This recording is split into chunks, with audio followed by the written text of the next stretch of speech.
połowie XIX wieku do angielskiego portu Plymouth wpłynął statek handlowy, którego ładownie wypełnione były kawą i herbatą.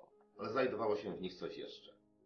Oprócz zwykłego, normalnego ładunku dla kompanii handlowych, znajdowały się tam również żywe papugi. Wśród nich również taka właśnie jak ta tutaj, dokładnie taka, kakadu żółtoczuba. Ptak ten trafił do angielskiej rodziny i towarzyszył kolejnym jej pokoleniom przez 123 lata, aż zakończył swój żywot w drugiej połowie XX wieku. I to właśnie, ten właśnie przypadek tejże papugi jest uznawany za przypadek najdłużej żyjącego ptaka. Zachowały się listy przewozowe i możemy z całą pewnością stwierdzić, że od chwili, kiedy przybył on na angielską ziemię, aż do zakończenia swojego żywota, minęły dokładnie 123 lata. Dotychczas było to trudno weryfikowalne, ponieważ papuzi wiek opierał się głównie na ustnych, trudnych do sprawdzenia przekazach i nie można było tego nigdy stwierdzić z całą pewnością. W tym jednak przypadku wiemy z całą pewnością, że papugi potrafią żyć aż tak bardzo długo.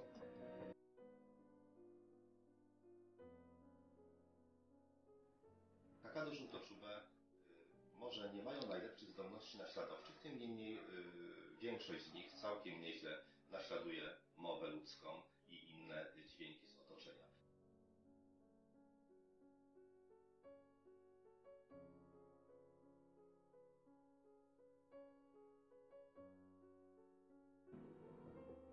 Są bardzo inteligentnymi ptakami. Mają troszeczkę taki charakter dzieci z ADHD. Wszystko je ciekawi, wszystko muszą zobaczyć. Kakadu zawsze wymagają, aby opiekunowie poświęcali im dużą ilość czasu. Są typowymi egocentrykami. Chcą zawsze być w centrum zainteresowania, swoim zachowaniem wzbudzać zainteresowanie innych.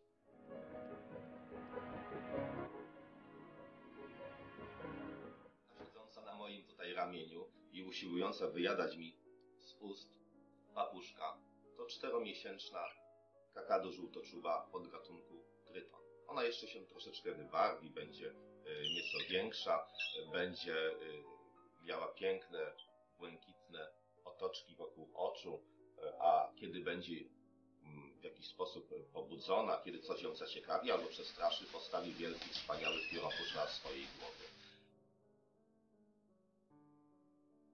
Pamiętajmy, aby kupując kakadu, zadbać o to, by był to ptak ręcznie wychowany i nie stary. Nie taki, który już miał kilku właścicieli, który ma już pewne przyzwyczajenia, pewne przywary i którego często niektórzy pozbywają się dlatego, że jest na przykład zbyt hałaśliwy, ponieważ ktoś nie miał dla niego czasu i ptak ten całymi dniami przesiadywał w pustym pokoju.